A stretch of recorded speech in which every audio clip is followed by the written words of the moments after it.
17 members and associates of the Hells Angels are facing criminal charges in a violent attack. Federal agents allege the outlaws sold drugs, traded firearms, and engaged in insurance fraud and even tampered with government witnesses. We have learned there is cell phone video as well as surveillance video of evidence in this attack. The U.S. attorney characterized today's raids as historic, the largest federal bust on organized criminal gang activity. Retaliation is common for crimes involving biker gangs. However, it could happen anywhere because of how interconnected gangs have become nationwide. The 3-year investigation resulted in 42 federal indictments on a variety of charges, including racketeering, money laundering, drugs, gambling, insurance fraud, and extortion. There's a bunch of bikers up here, and they're shooting guns and stuff. I need the police now. Play on foot going towards 2nd Street. Okay, receive.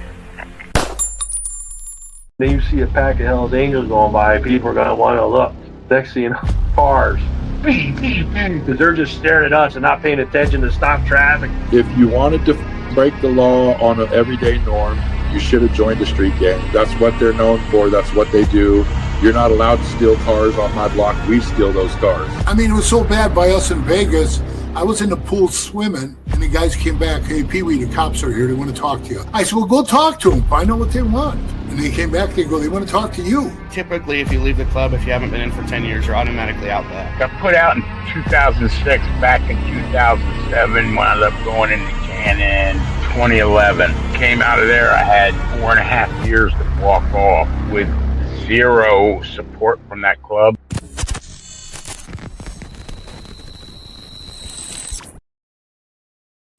Welcome to this episode of Chatting with Stacks. I'm your host, Bill Stacks, and today we got a lot to talk about. There's a lot going on. And today's my birthday. Shout out to everybody that wished me a happy birthday. I really appreciate it. A lot of great things going on, and I couldn't be happier with the direction things are going in. I appreciate the donations. It really means a lot. Thank you.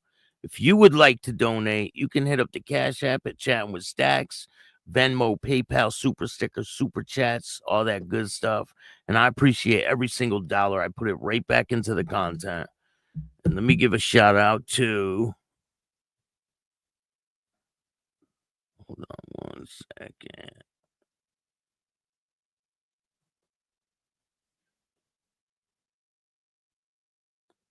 Perry Hart, thank you. I appreciate it. We got a lot of dope content for you guys. Shout out to Hatchet. We did a great interview yesterday. Thank you, Sleepy Joe. I appreciate it. We did a great interview yesterday about Waco and the whole situation and how his club came to be, the 1% Cossacks. Shout out to the 1% Cossacks. Tyler, what's going on? Thank you for joining me today. Things are great. So, there's tons of things going on in the news. And we're going to start off with the Hells Angels president in Vallejo. Shout out to the Hells Angels. I'm just here to report what's going on.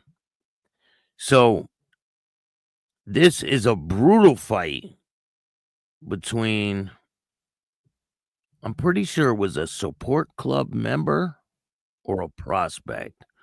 One or the other. So these 4 guys have been charged. The guy on the left is the alleged president, I think.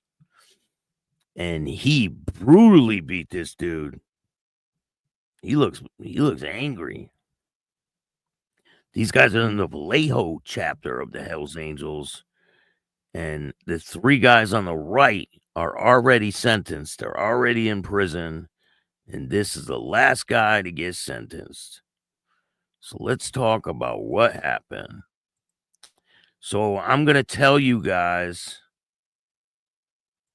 first about the situation that happened and how it all transpired. So, Hells Angel member indicted after bloody clubhouse beating. And these are the 4 guys. So, from left, Kenneth Caspers Jr., Dennis Killough Jr., Jaime Alvarez, and Michael Mahoney faces charges after an attack that left 2 men wounded at a California biker clubhouse in October 2021. Now, this is when this first happened, so keep that in mind when you hear this article. A 55-year-old reputed member of the Hells Angels has been indicted in connection with a brutal beating of 2 other members of a Northern California clubhouse for violating club rules, federal prosecutors said this week. Kenneth Caspers Jr., 55, is charged with being a felon in possession of ammunition. So if you're a felon, you cannot even have 1 bullet. You will go to prison for it. According to the news release from the U.S. Attorney's Office, Casper is the 4th person indicted in the beating that occurred in October 2021 at the clubhouse in Vallejo, about 30 miles north of San Francisco, officials said. The 3 others, Jaime Alvarez, Dennis Killough Jr., and Michael Mahoney, were indicted in 2022. It all started when Caspers, Alvarez, Killough, and Mahoney called a member of a rival club that was considered to be a subordinate of the Hells Angels, or puppet club, for perceived infractions of the Hells Angels rules, officials said. Details about the brutality were laid out in federal court documents. The first victim, identified in court documents as Victim 1, said he felt uneasy when he arrived at the clubhouse as his attackers tried to convince him to come inside, court records said. 3 men surrounded him when Mahoney choked him and forced him inside, the document states. Once inside, victims saw 12 of the club's officers and other members of the Vallejo club. They sat him down in a metal chair and severely beat him for nearly 2 hours, court records show. Killough reportedly punched him in the ribs. Documents state he felt his ribs crack from the punches that Killough delivered, court said. During the attack, Caspers grabbed a mop from behind the bar in the clubhouse and mopped up the blood from the ground, records show. Caspers walked through the victim's blood as he was mopping. During the assault, assailants wanted to know who the victim he had been talking to at a meeting with the Union Iron Workers Motorcycle Club. So they had a meeting, I guess. And this is the other club, the International Iron Workers. So it's a motorcycle club of iron workers, I guess. They must be rivals, I guess. So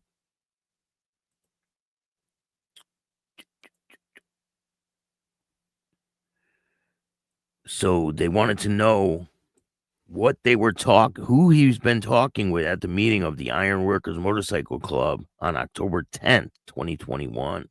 The victim had been a member of that club, which he describes as a nationwide family motorcycle club, for about 16 years. The assailant said that they had a recording of him talking to another UIWMC member about communicating with rival motorcycle gangs. Told Victim 1 that if he named the other person that they would stop beating him, court records said. Victim 1 told the Vallejo HAMC that he had been talking with another person identified as Victim 2. Despite providing them this information, members of Vallejo HAMC continued to beat Victim 1. The second victim was called to the clubhouse. When he arrived, he tried to flee, but when he saw what was going to happen to him, before he could get away, he was punched and dragged semi-unconscious. He was in a semi-unconscious state, and he was put in another chair in the clubhouse, records said. According to documents, once inside, seated in the chair near the bar, the clubhouse president said, "Have I been good to you?" The second victim was beaten and knocked unconscious 3 times, documents said. Victim 1 noted that victim 2 was a smaller male, and could not absorb the punches well. After the beating ended on October 13th, 2021, the club president threatened to kill the first victim if he saw him in Vallejo again, court records said. Mahoney allegedly first told the first victim that if he retaliated, he knows where he lives. The first victim suffered multiple fractured ribs, a pulmonary and facial bruises, authorities said. The first victim reported the attack to police, but the second victim did not provide Vallejo Police Department officers with a truthful account of the attack because he was fearful of future retaliation, including physical harm from members or associates of the Vallejo HAMC, court documents said. Victim 2 admitted that he had gone to the hospital after October 13th incident, and he was either unwilling or unable to provide an account of what happened inside the clubhouse due to the injuries that he sustained. The second victim's face was bruised and scratched, with blood coming from his ear when he returned home after the assault. Authorities said that after the assault, the second victim displayed great difficulty speaking and recalling the events, as he regularly called his girlfriend from the hospital to ask her why was he there, court records said. So why am I reading you this story? Because these guys went to court, and 3 of them are already in prison. So sentencing, again, reset for members of Vallejo chapter Hells Angels. Federal judge orders Kenneth Caspers Jr. to return to court June 17th in Sacramento. Sentencing for the 4th member of the Vallejo chapter of the Hells Angels Motorcycle Club was rescheduled again in federal court in Sacramento. So he's going to the feds. He's not going to regular just prison. Not that it's any better. A lot of people say, oh, the feds is better. Listen, prison's prison. It doesn't matter where you go. Maybe it's a little more brutal in the feds. Like, they take it a little more serious. But this dude seems like he's pretty big. He looks like a pretty tough guy. Kenneth Caspers Jr., who in October of last year pleaded guilty to being a felon in possession of ammunition, was scheduled for sentencing Tuesday by Judge Mendez. However, the judge reset the proceedings till June 17th. According to court documents, in October 21, 2 different victims, both members of different motorcycle clubs that considered a puppet or subordinate club for the Hells Angels, were beaten by Caspers, Michael Mahoney, Jaime Alvarez, and Dennis Killough, and other club members. The assaults were based on perceived infraction of the Hells Angels rules, said the U.S. District Attorney. Court records indicate that December 8, 2021, law enforcement officers executed a search warrant at Caspers' home and found several firearms, ammunition, including 18 rounds of 22 caliber, 25 caliber, and 38 caliber ammunition in a master bedroom and in a bathroom. Caspers, who is in his late 50s and remains out of custody, has been convicted previously of several felony crimes, including felony conviction for being felon in possession of a firearm that prevents him from possessing guns or ammunition. The case stemmed from an investigation by the Salino, the county district attorney's office, the FBI, the Bureau of Tobacco and Firearms. At sentencing, Caspers faces a maximum prison term of 10 years and a $250,000 fine. Damn, so he's about to get 10 years in prison or less. The actual sentence, however, will be determined by the court and federal sentencing guidelines. His guidelines are probably pretty damn high, considering he's a previous convicted felon with ammunition. So the guidelines got to be high. But I don't think he's getting convicted of the assault. They take into account a number of different variables. The 3 other defendants have previously pleaded guilty and were sentenced to the following. Alvarez to 21 months in prison on March 21st, 2023. Killough, 46 months in prison on June 26, 2023. And Mahoney, 37 months in prison on May 2nd, 2023. The case is part of Project Safe Neighborhood, a program that brings together all levels of law enforcement and the communities they serve to reduce violent crime and gun violence, to make neighborhoods safer for everyone. So we will see in June 17th on how much time he gets for this situation.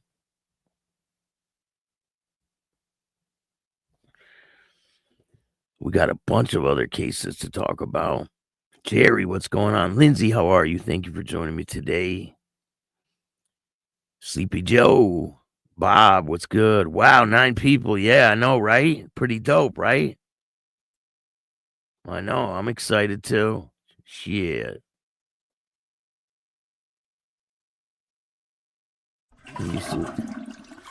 Oh, now 8 people, huh? We just flushed your ass. Now you can watch from the sidelines, bitch. Have fun. Appreciate you. Oh. How these guys getting out early with gang enhancements? Don't know. He's out on bond right now, so I don't know. I mean, these guys didn't get that much time for kidnapping someone and beating the shit out of them for hours, right?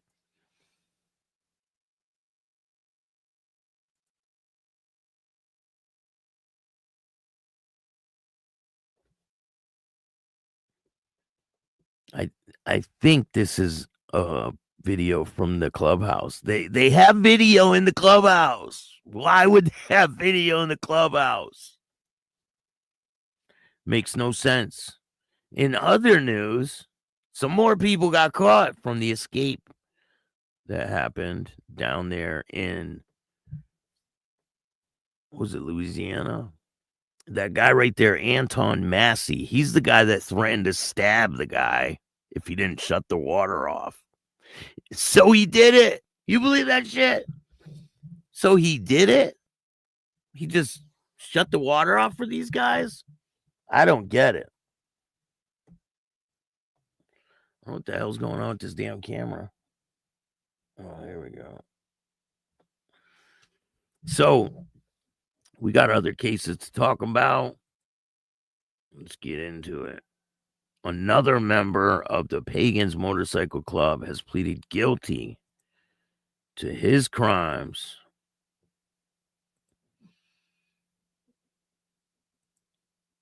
This guy,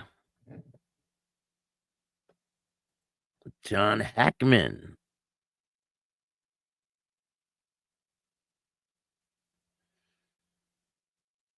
When I get to his case, we'll pull that up, but here we'll talk about this one. A member of the motorcycle club, the Pagans, pleaded guilty Tuesday in Kansas City, Missouri federal court for his involvement in attempted armed assault against rival clubs. Jeremiah Hahn, known as Pass Out, he's 42 years old, from Cameron, Missouri, pleaded guilty to 1 count of assault with a dangerous weapon in aid of racketeering, 1 count of attempting to assault with a deadly weapon in aid of racketeering, and 1 count in felon in possession of a firearm.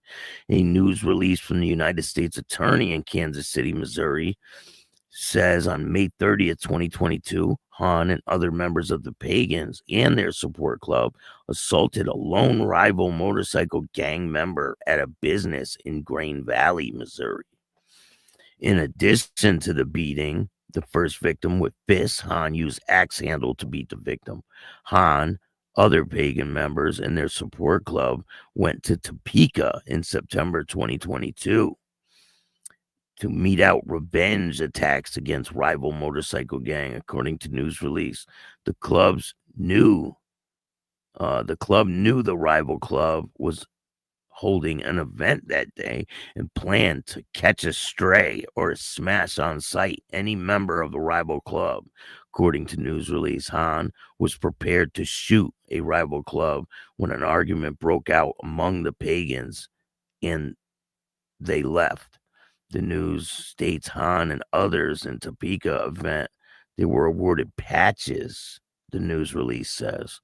On May 3rd, 2023, Hahn was stopped by Missouri State Highway Patrol troopers after high-speed chase on U.S. 36 highway in DeKalb County, Missouri. Hahn, driving a black 2012 Harley Davidson, reached speeds over 100 miles an hour before finally stopping.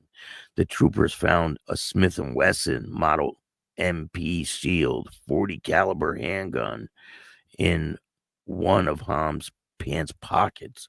Hahn told the trooper he stole the gun from a rival member of a motorcycle club in St. Joseph. He faces up to 20 years in prison without parole. No sentencing date has been scheduled yet. Crazy. I mean, it just keeps getting crazier and crazier.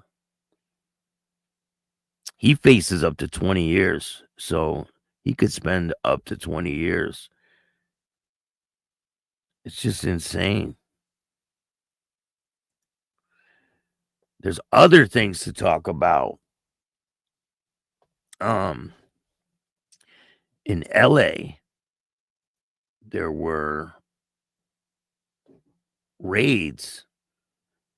Alleged Armenian crime syndicate engaged in violent feuds. So we're going to talk about that. Here's pictures from the raid. This is them on their way.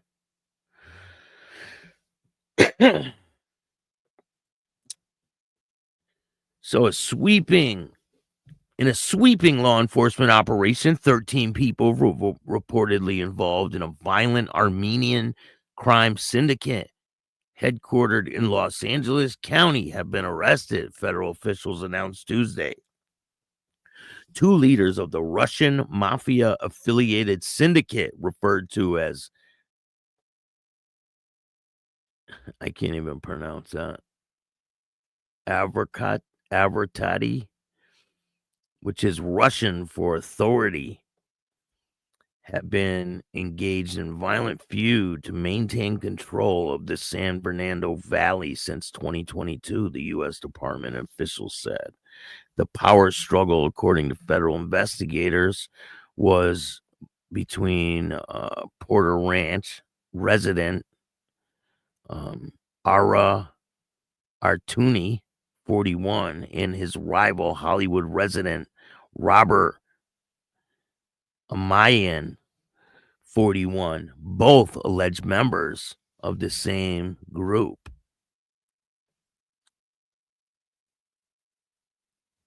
Artuni reportedly ordered the murder of Marian in the summer of 2023 in retaliation. Of Amarian's is said to have conspired with members of his organization to kidnap and torture an associate of the other man last year.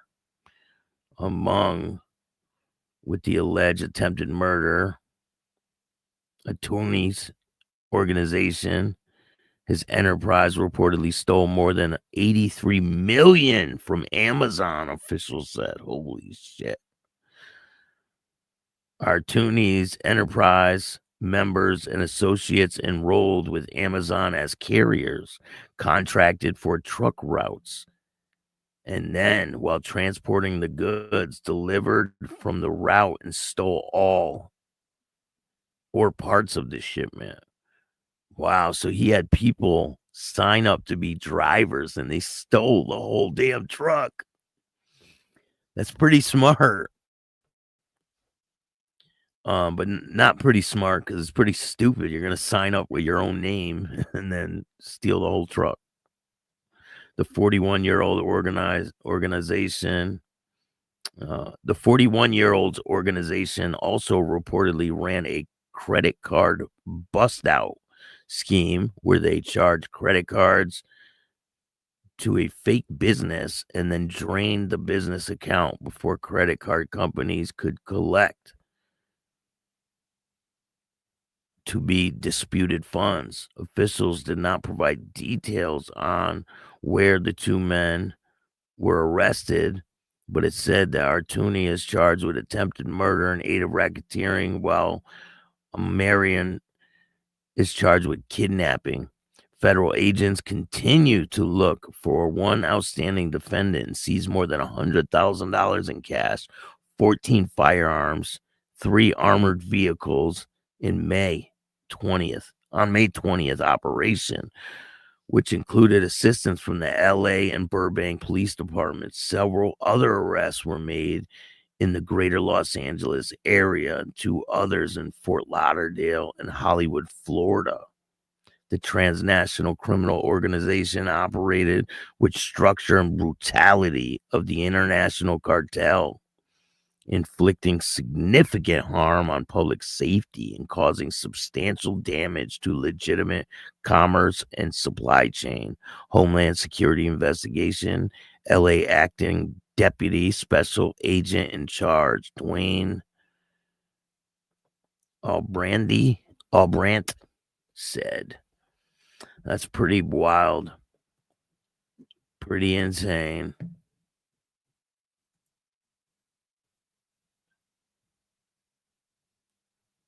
So there's other things going on. Italian, the Ndrangheta, 97 warrants were issued in raids on Ndrangheta Mafia in Rome. May 21st, the Italian military police and Calabrian said on Wednesday that they have issued warrants for 97 people as part of a nationwide operation targeting the notorious Ndrangheta Mafia group. Some of the most important Ndrangheta clans are affected. Those members are accused of mafia-type crimes, aiding and abetting the mafia, drug trafficking, including international drug trafficking, drug possession and trafficking, or extortion, kidnapping for extortion, mafia-type political election collusion, and possession and carrying of weapons. The statement reads, the operation is focused on the southern region of Calabria. Its goal is to dismantle the alliance of the drug trafficking gangs forged by the clans to establish monopoly over drug trade. The investigation involved helicopters, sniffer dogs. 2 companies involved in the catering and construction business were impounded on suspicion of serving as a front for illegal activities. Ndrangheta, which operates from the southern Calabria region, is considered one of the world's most dangerous criminal organizations. It has effectively monopolized the European cocaine market and deeply infiltrated the political and public life of the country. So they're putting a dent in that shit. we got other news out of New Zealand. New Zealand, they do not play over there. Let's see if I could get this picture for you guys. This is a crazy story. So,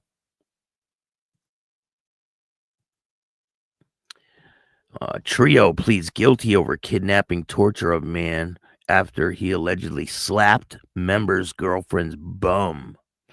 3 people who were involved in a kidnapping and brutal torture of a man after he slapped the gang member's girlfriend's bottom at a bar have pleaded guilty at the Auckland High Court on Wednesday. Harmon, I can't pronounce that name. 3 suspects were among the group that subjected a stranger to torture at a property in rural northwest Auckland in 2023, including drilling holes in his legs, hitting him with a pole, and pouring hot water over him. The 3 pleaded guilty to kidnapping and multiple assault charges before the justice. Supported more than a dozen members and their families, including children. Earlier in May, Headhunters motorcycle gang members Israel Lama, whose partner was inappropriately touched by the victim, had pleaded guilty to kidnapping and a raft of assault charges. J. Jerome, King Cobra's patch member Nathan Tatui have pleaded guilty at that time. Ricky Harder was the earliest to plead guilty in October of last year. The victim, while having survived the ordeal, suffered multiple injuries, including burns to his face, his chest, wounds to his legs, laceration over his chest, and bruising to his back. He did not report the matter, but was discovered by chance by a police officer who were at the same hospital attending another matter. According to an agreed summary of facts, the victim was first confronted by Israel Lama on a street in Arbuckle, in Arkland, CBD, around 4:20 a.m. on the 28th of May, 2023, about what he did to his partner earlier that morning. It was later confirmed through CCTV footage viewed as part of the police investigation that the victim did slap Lama's girlfriend's bottom. At the time, the victim denied the act and was asked to go with the group to check the CCTV at the bar. The victim agreed, though suspecting that something else would happen. So she didn't want nothing to happen to this dude. She just wanted it to be done with. He subsequently was driven by the group to a house where he were to be tortured for hours after his associate, who followed the offending group's car, was told to stop following. Once at the house, the victim was made to strip naked and seat in a camping chair. His feet and hands were tied together with electric cables under the direction of Israel Lama. Israel Lama then used a Makita electric impact driver fitted with a screwdriver to drill 3 holes in the victim's leg. He was being held down by Jerome, Anusa, and Tatui.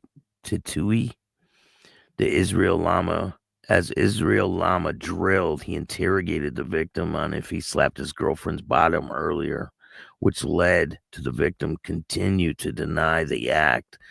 Lama later directed others to get toilet paper and tape to treat the victim's wounds. Israel Lama then used a kitchen knife that was heated on the gas burner to burn the victim's face, chest. As the victim was being held down by others in the group, the victim was asked to get on the floor, where he was punched, kicked by everyone in the group.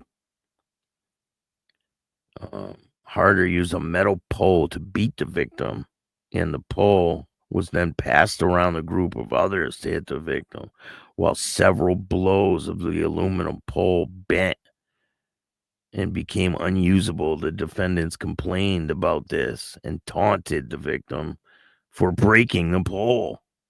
They joked about having to beat the victim further for breaking the pole. The group continued to punch and kick the victim until Israel Lama told them to stop. Safilo Funi Lama, that's another person, and Jerome were not charged in relation to this offense. Later, Israel Lama poured hot water onto the victim while he was being held down by Yusa, Jerome, and Tooney. The victim could not remain still as it occurred to squirm around in pain, the summary said. Israel Lama poured the hot water onto the victim's face, chest, and genitals, continued to deny slapping his girlfriend's bottom. Jerome used a hammer to hit the victim's legs and shins and knees repeatedly. In another round of assaults, Israel Lama then took the victim's belt and whipped him before passing the belt to others who took turns whipping him. Samuel Lama also used the belt to strangle the victim for about 10 seconds. The group reset before Israel Lama returned to further whip the victim with his belt and verbally abuse him with racist comments. The rest of the offending group were present and encouraged Lama, the statement says. He added Lama again handed the belt to others to continue to whip the victim while the victim tried to loosen his restraint. They struck him twice with the belt and later shaved off parts of the victim's eyebrows. He also continued to burn the victim's forehead with a lit cigarette. A video of the assault was uploaded to social media. Oh my God. See, that's crazy. These dudes record the shit and put it out there. This is brutal, though. Israel Lama uploaded videos of the victim being tortured to social media, including the victim being gagged and having hot water poured on him. Oh, mate, here reckons he can slap me. Mrs. Arse in the club is what he said. One of the captions read, at some point, one of the victim's associates, known to Israel Lama, called him to demand release of the victim. Before releasing the victim, Israel Lama told the victim that he owed him $20,000 and asked him to pay before he could release him. The victim said he didn't have the money, but offered to work for Lama to pay it off. The victim was given food and asked to shower before being handed over to his associate, who then took him to the hospital. The police arrested Lama on the 2nd of June, 2023, and discovered on his phone a large number of videos showing the victim being tortured. The whole group was then put into custody. The 7 defendants are expected to be sentenced in July.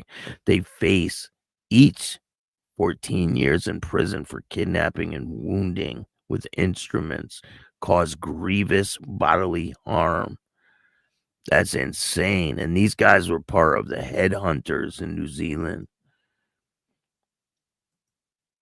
That's an insane story. I know a lot of people who post. This one kid I know that passed away. He posted video with him with a Glock pointing at the camera and shit. He had 2 guns on him. Posted a video to Facebook. It was all over the news. and the cops raided his house and arrested him. I mean, he put himself in prison. Like, the bottom line is, put himself there. It's crazy some of the things people will do. Damn it, Mandy. How are you? Jerry, what's going on? Got to go to work. See you next time. Thank you for taking the time to watch this. Bruce Lee, what's good? I want to see the paperwork. I got 2 years for assault with no gang enhancement. Damn. Alexandria, how are you? Hello from France. Shout out to France. I appreciate you. Thank you for watching. I'm about to go have lunch. It's my birthday. Shout out to everybody for the birthday wishes. If you want to help out the show, you can hit up the Cash App at Chatting with Stacks. Buy Nancy a toy or something.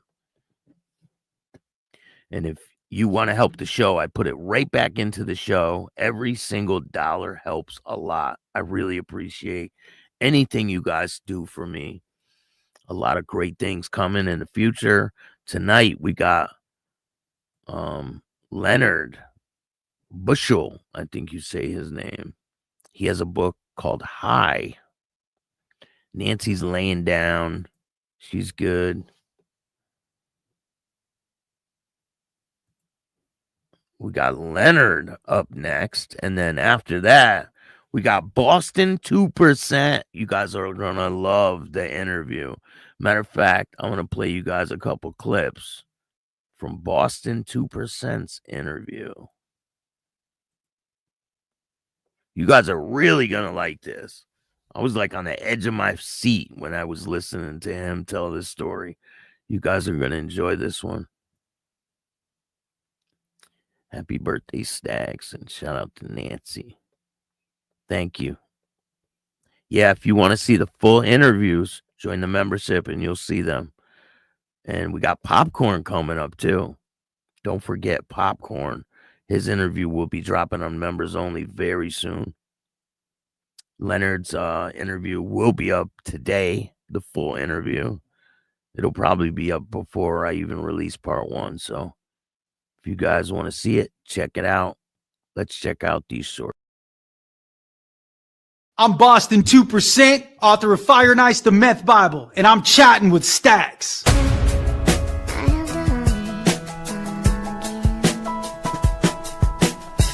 I was like, I don't know what I did, man, but I didn't do it.